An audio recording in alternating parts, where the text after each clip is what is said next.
O áudio que vocês vão ouvir agora é parte do podcast Xadrez Herbal.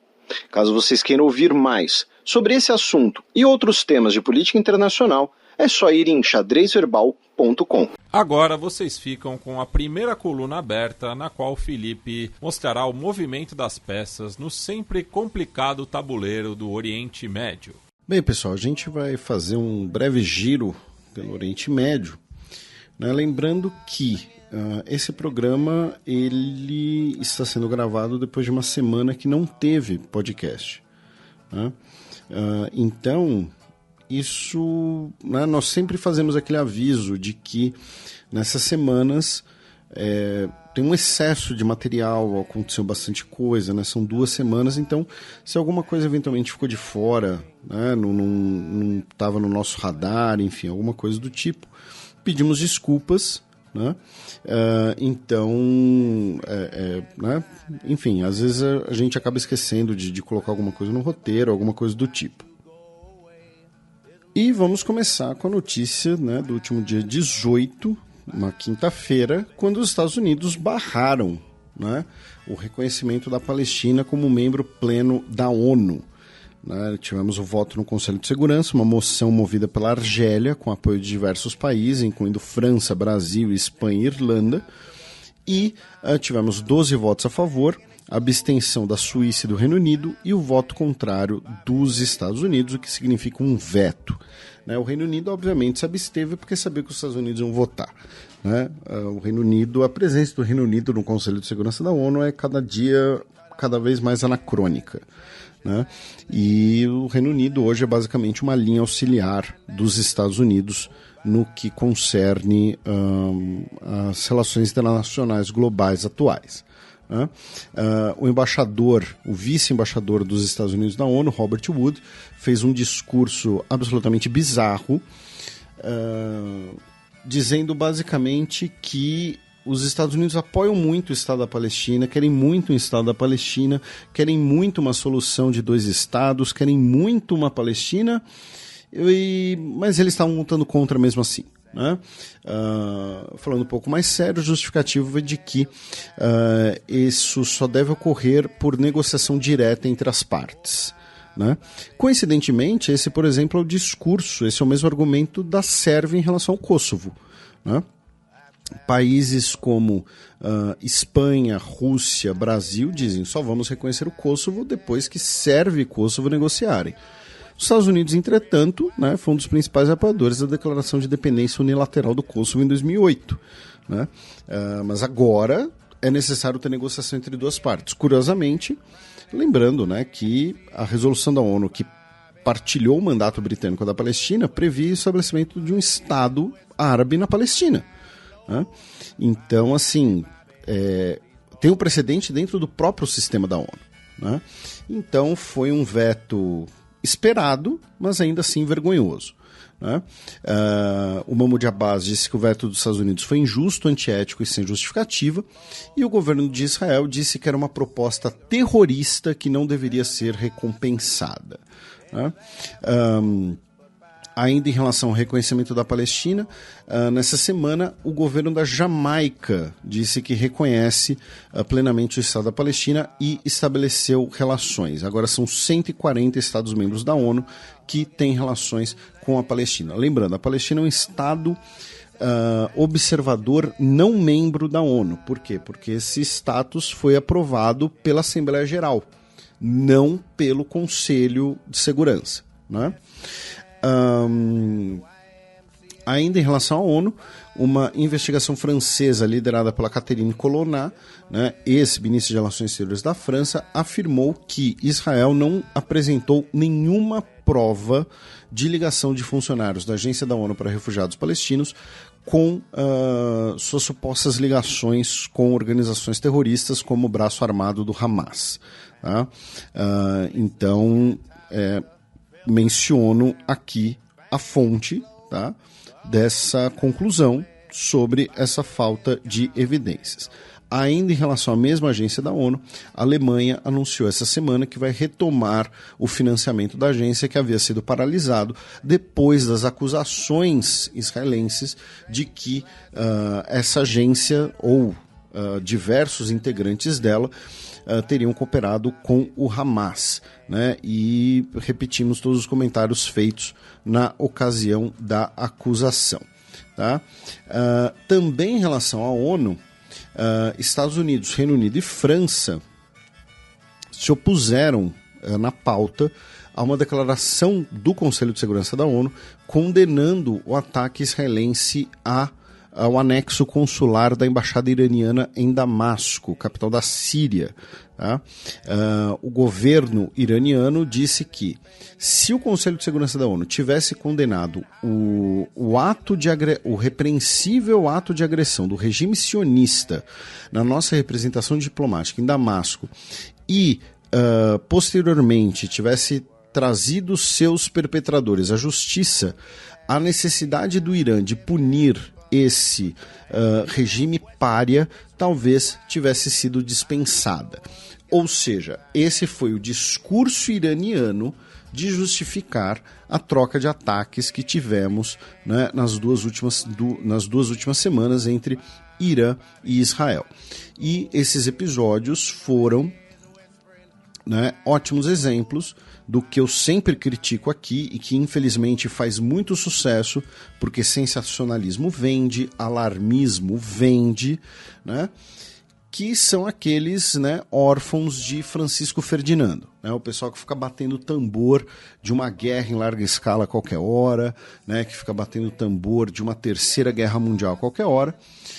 Então vamos lá. Na noite do dia 13 para o dia 14 de abril, o Irã e seus grupos aliados do chamado Eixo da Resistência, como os Houthis e o Hezbollah, realizaram uma série de ataques contra Israel, usando drones, mísseis de cruzeiro e mísseis balísticos. Tá? Foram centenas de drones, isso não é uma hipérbole, tá? Foram cerca de 170 drones, mais de 120 mísseis balísticos de diversos calibres e 30 mísseis de cruzeiro. Né? O míssil balístico ele costuma ter mais alcance, o míssil de cruzeiro tem mais precisão, tá? Em linhas gerais, tá? Falando de forma bem simplória. Israel abateu a maioria dessas munições, tá? E tivemos danos leves a 2 bases aéreas, tá, israelenses, incluindo a base aérea onde o Irã acusa de onde teria saído, né, de onde teriam decolado os aviões israelenses que atacaram sua representação em Damasco. Tá? Tivemos uma pessoa gravemente ferida, uma menina beduína, tá? E outras pessoas que sofreram ferimentos leves. E aí, nesse dia, né, nessa noite do dia 13 para o dia 14, repito, né, o mundo entrou numa pira gigantesca, né, de o mundo vai acabar e tudo mais. O que a gente pode dizer sobre esse dia? Tá? Tanto o governo israelense quanto o governo iraniano proclamaram algum tipo de vitória. Né? O governo israelense disse, olha só, a gente abateu todas as munições, não teve grandes danos, né? Além dessas 2 bases aéreas que foram atingidas por cerca de 9 mísseis, né? Não teve vítimas fatais, então isso foi um sucesso. Tá? Segundo o Irã, sua operação foi um sucesso porque seria apenas um recado que a retaliação estaria concluída e que eles tiveram sucesso em atingir a base aérea israelense. Importante mencionar que é o primeiro ataque direto do Irã ao solo israelense na história. Tá? Irã e Israel se tornaram inimigos na década de 1980, depois da Revolução Iraniana de 1979, por uma série de razões, mas principalmente 2. Né? Primeiro, a monarquia ditatorial do Shah, né, que governava o Irã com o apoio dos Estados Unidos, reconhecia Israel e tinha boas relações com Israel. Então a Revolução Islâmica pós-79 busca antagonizar Israel como uma maneira, inclusive, de contrastar com a posição anterior. Segundo, o Irã busca, né, antagonizar Israel, né, chamando de regime pária, regime ilegal, como uma maneira de tentar usar isso para se aproximar dos países árabes. Tá? Lembrando que durante muito tempo nós tivemos uma guerra fria, digamos assim, entre Irã e Arábia Saudita, que a gente repercutiu e cobriu bastante aqui, analisei bastante esse tema aqui no Xadrez Herbal, porque existia uma desconfiança mútua, né, por uma série de motivos religiosas, étnicas, econômicas, enfim. Então, assim, é um evento importantíssimo, disso não há dúvidas. Repito, é o primeiro ataque direto do Irã ao solo israelense na história. E conseguiram atingir solo israelense. Tá? Ao mesmo tempo, tem alguns detalhes, tem alguns aspectos que precisam ser considerados. O primeiro deles, e que, né, vocês certamente leram sobre isso e tudo mais, mas que estava um pouco visível naquela noite, é que foi um ataque, como eu disse, inédito, importante, porém foi um ataque de freio de mão puxado. Tá? Foi um ataque telegrafado. Os drones decolaram sem nenhum segredo. Tá? Estava muito claro que esse ataque estava ocorrendo. Tanto que no processo desse ataque, vários espaços aéreos foram fechados para aviões civis. Tá? Os drones que decolaram do espaço aéreo iraniano, por exemplo, demoraram horas para chegar no espaço aéreo israelense. Tá? Os drones e mísseis que foram lançados pelo Hezbollah e pelas milícias em território iraquiano, aí já são outro contexto. Tá? Então, assim, isso é importante mencionar. Tá? Segundo, né, algumas fontes turcas, tá? A Turquia serviu, né, de entreposto, né, de comunicações, tá? Em que o governo dos Estados Unidos teria falado para os turcos, olha só, diz para os iranianos que a retaliação tem que ser limitada, tá? E por sua vez o Irã, tá, teria avisado os turcos da realização do ataque, tá? Ninguém foi pego de surpresa nesse sentido. Então, esses são alguns aspectos. Tem um aspecto econômico também que precisa ser mencionado, né? Segundo o general israelense Ren Aminoach, tá?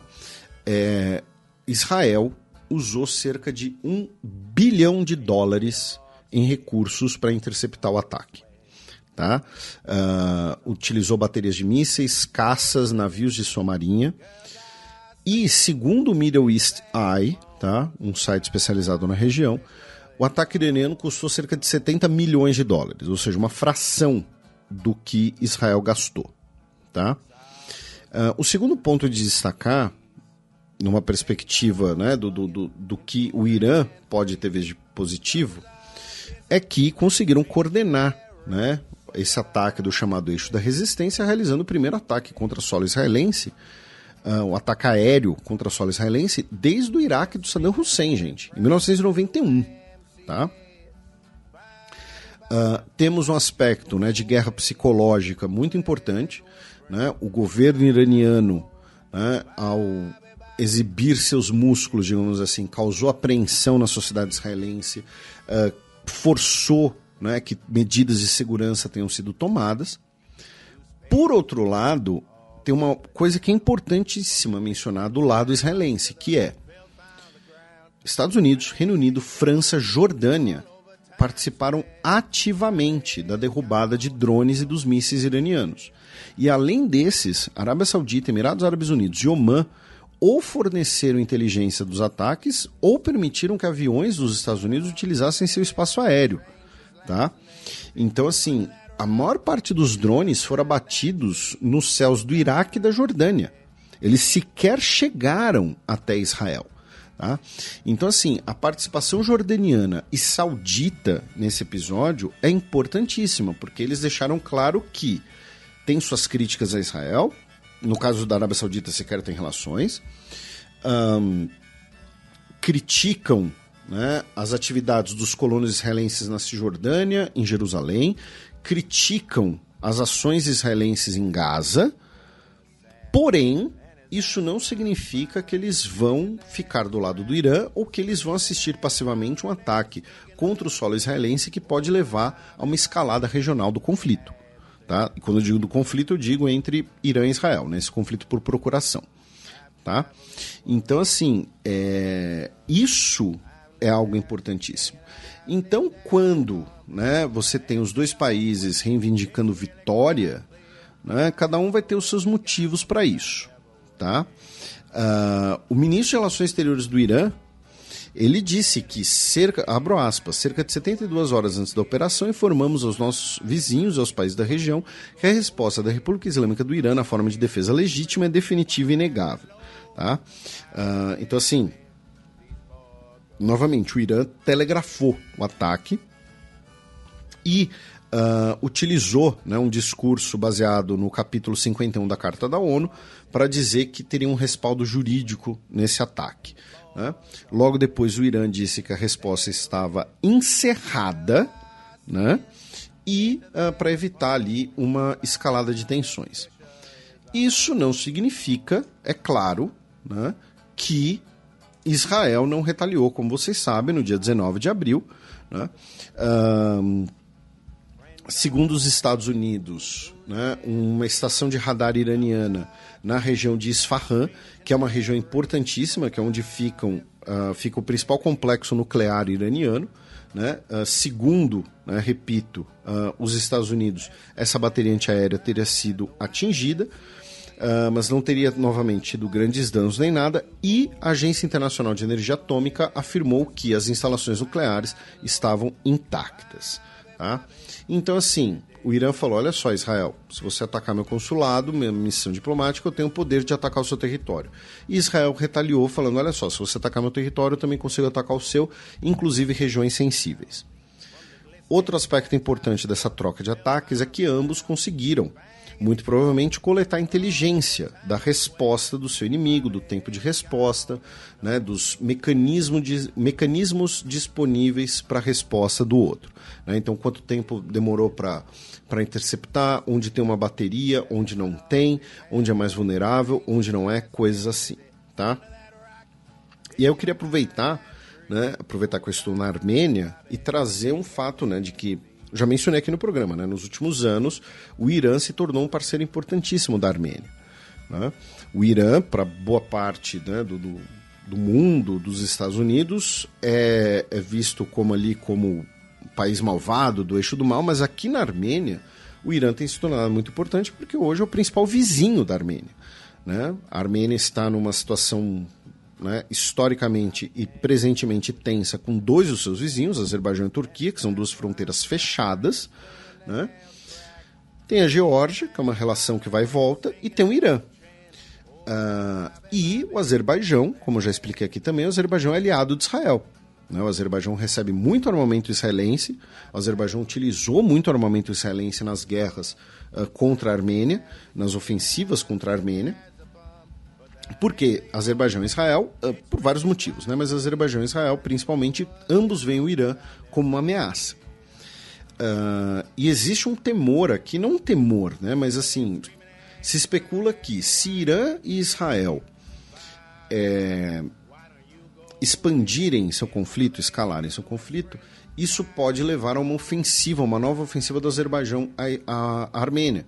Por quê? Porque o Irã estará, entre aspas, distraído com Israel e o Azerbaijão vai aproveitar essa situação, porque o Irã já deixou muito claro que não vai aceitar uma ofensiva azerbaijana contra o solo da Armênia e uma alteração das suas fronteiras. Né? Então, e o Irã é mais forte que o Azerbaijão. Né? Hoje o Azerbaijão é mais forte que a Armênia, mas hoje também o Irã é mais forte que o Azerbaijão. Tá? Então, tem essa relação também. Né?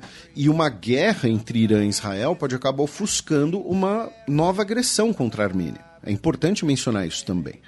Né?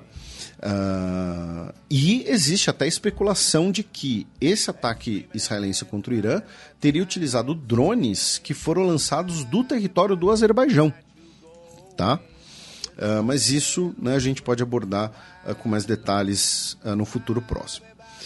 Ainda nesse assunto, a polícia francesa teve que isolar o consulado do Irã né, em Paris devido a uma ameaça, né, de bomba. Né? Um homem, inclusive, foi preso com essa suposta bomba.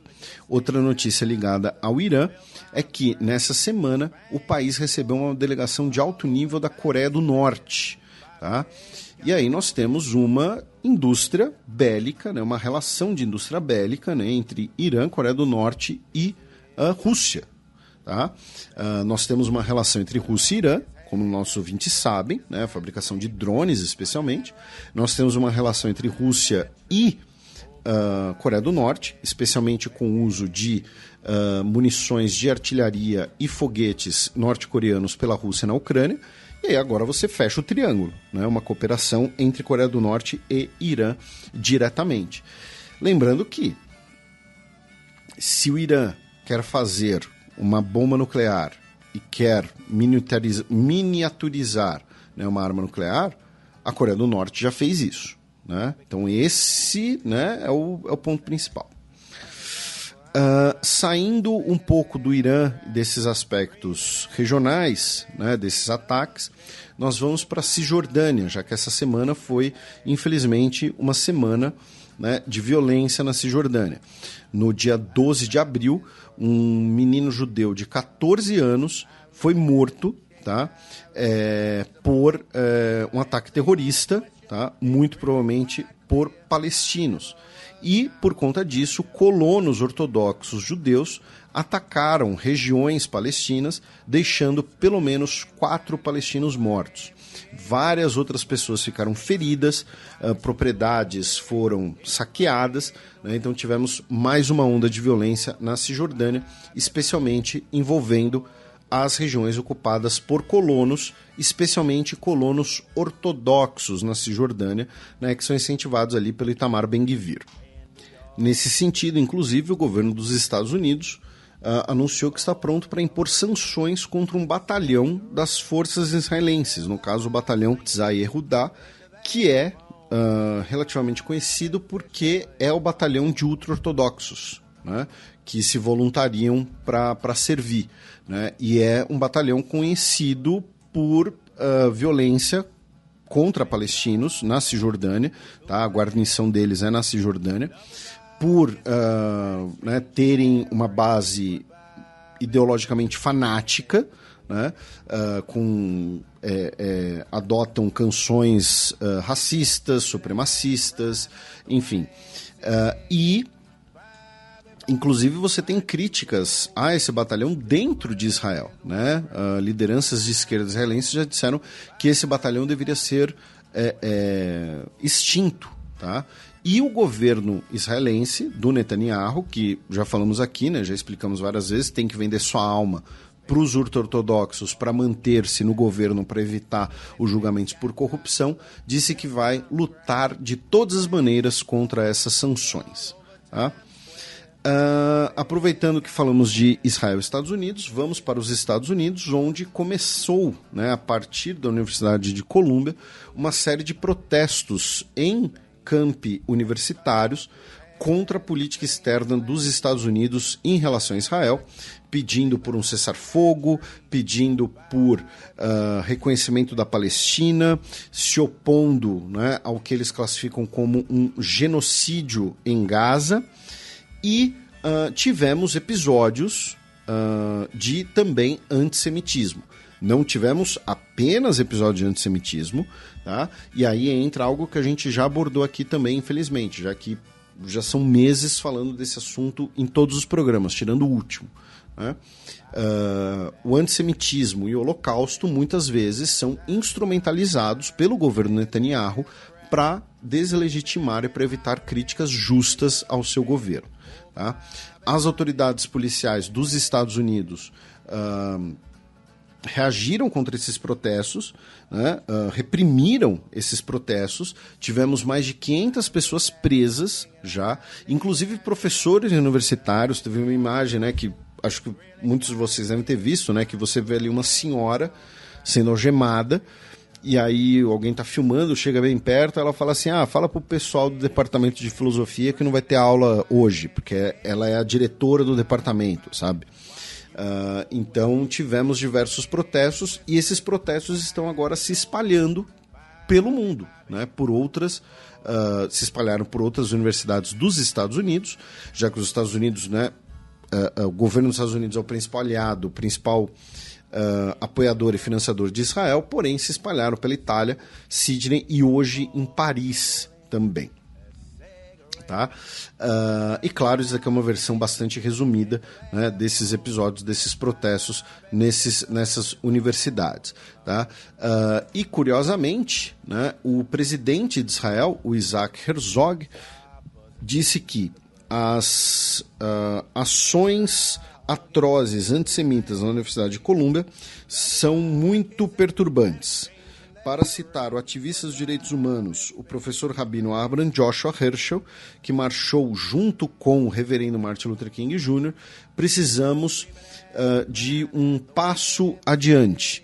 Né? De fato, ação firme e forte precisa ser tomada para impedir antissemitismo no campus. A Academia dos Estados Unidos precisa acordar para a ameaça clara e presente à liberdade acadêmica e às próprias vidas dos judeus no campus. Ele tem todo o direito, até como um ser humano judeu, de reagir, né, a episódios de antissemitismo que, repito, infelizmente ocorreram. Porém, é importante mencionar que 2 dias antes ele fez um tweet dizendo que os americanos não deveriam opinar na política interna, o cidadão dos Estados Unidos não deveria opinar na política interna de Israel. Então, enfim, acaba sendo uma posição ali quase contraditória. Aí chegamos a uma outra notícia importantíssima, né, que foi a renúncia do general Aharon Halivá, diretor da inteligência militar de Israel.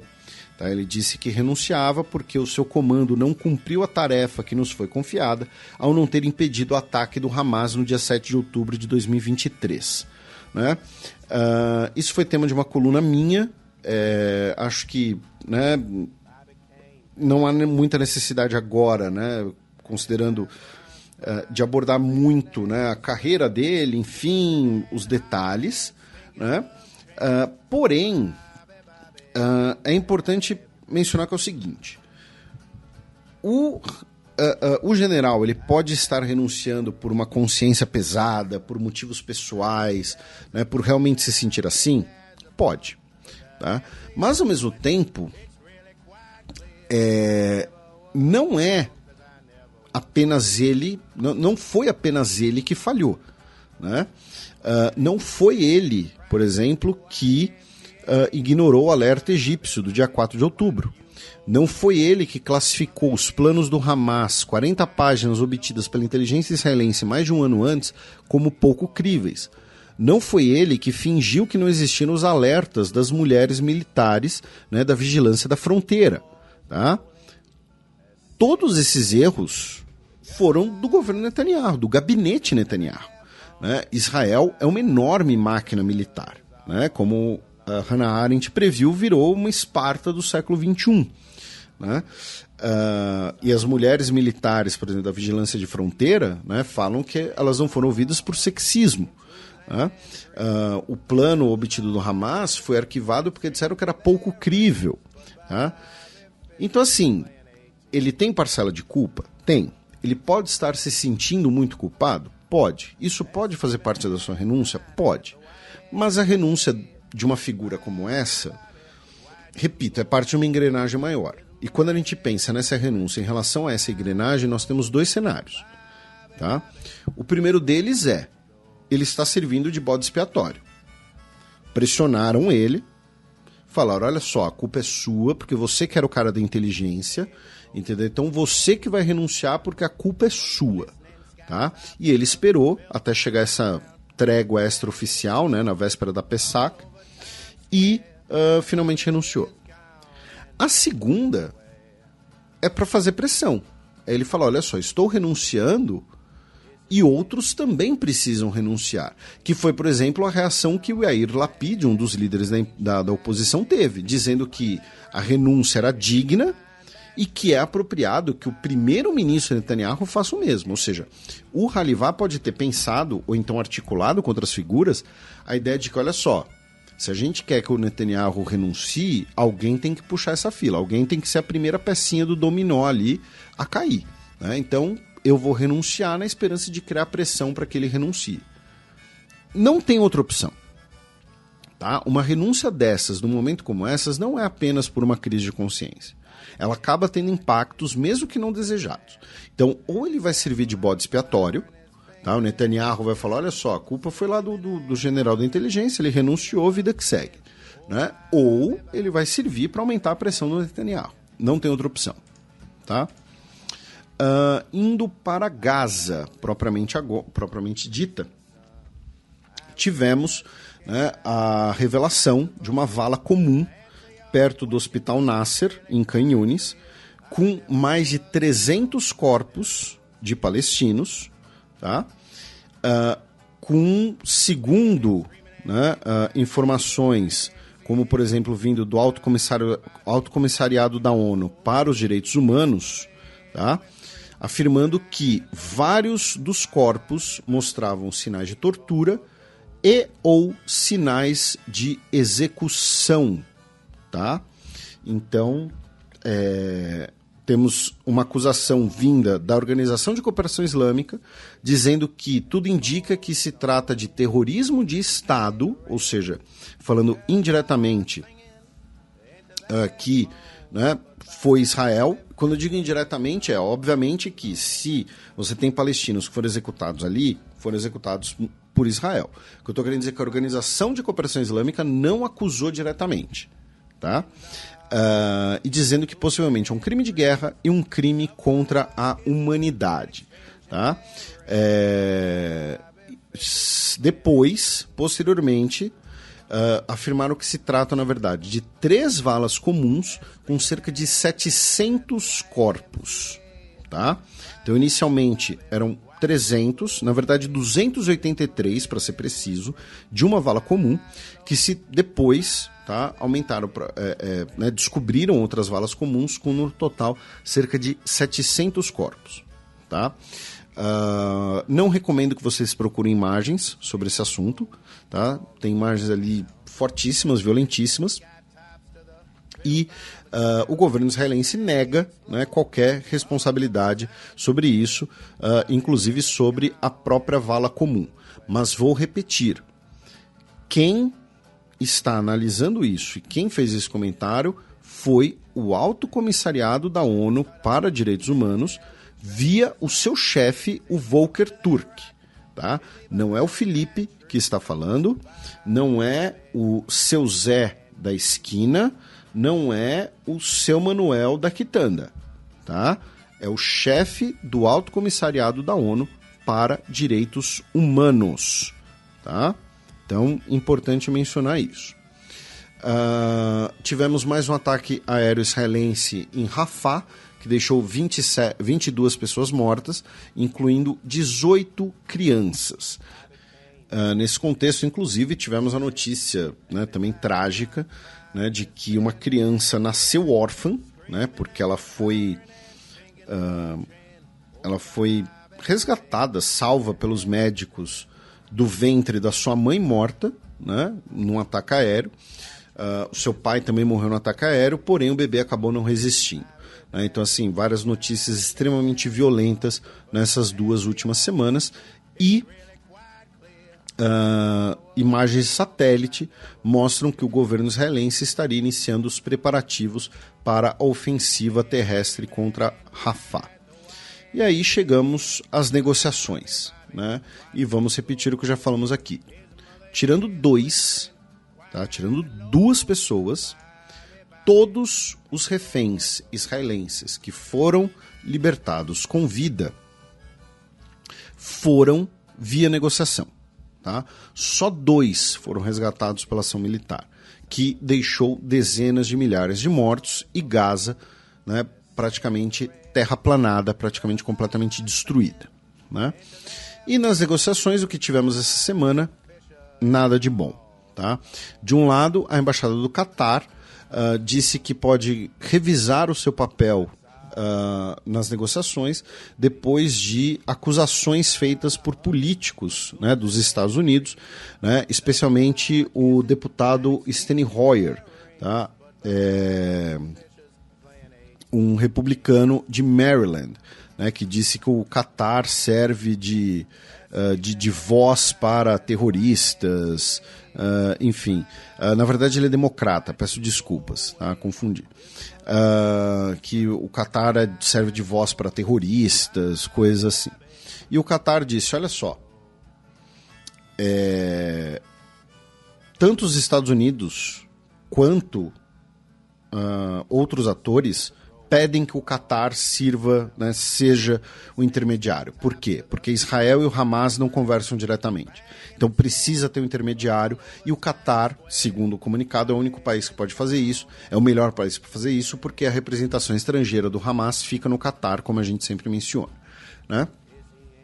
E o Erdogan, né, o presidente sultão projeto ditador da Turquia, né, que essa semana, né, repetiu seu discurso negacionista do genocídio armênio, ele recebeu, né, o líder político do Hamas, o Ismail Haniyeh, e ele disse que é necessária uma unidade política para os palestinos, né, para as negociações e para, né, o futuro da região. O que é que ele quer dizer com unidade política? Né? O racha entre Fatah e o Hamas, especificamente. Tá?